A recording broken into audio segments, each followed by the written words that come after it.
వల్లరి విరాజమానమూర్ధని. స్వామీజీ గారు,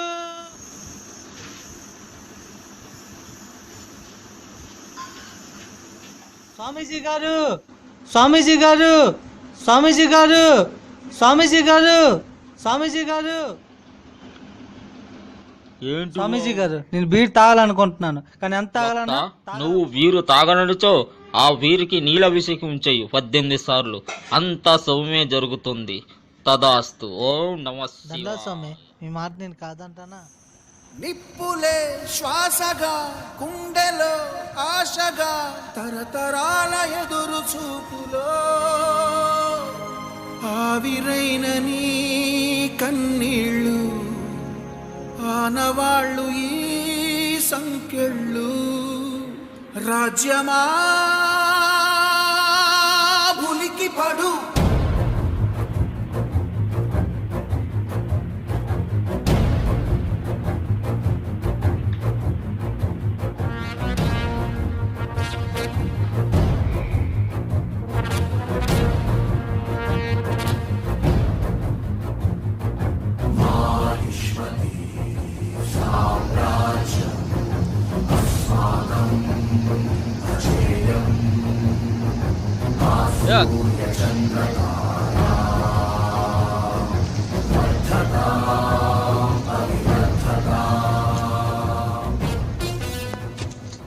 మేకబలి మేకబలి మేకబలి. అక్కడ మీ తమ్ముడు స్వామీజీ చెప్పినట్టు బీరికి నీలభిషేకం చేస్తూ పడిపోయాడు.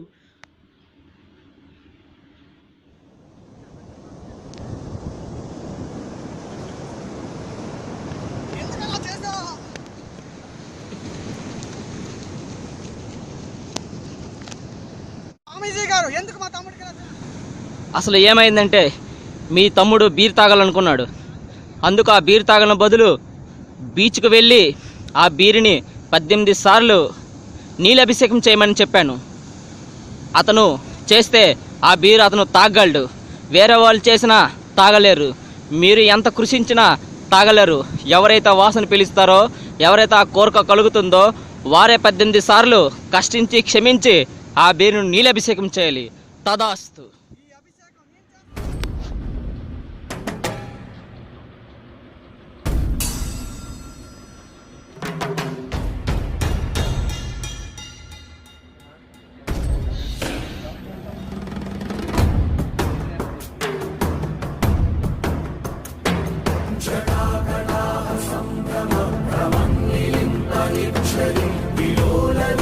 వల్లరి విరాజమానమూర్ధని.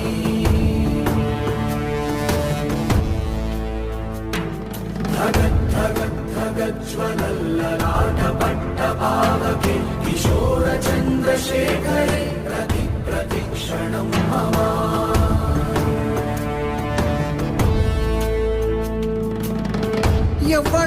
ఎవ్వడంట నిన్ను ఎత్తుకుంది, ఏ తల్లికి పుట్టాడో ఈ నంది కాని నంది. ఎవ్వరూ కనంది, ఎక్కడా వినంది, శివుని యారాయి ఉందేమో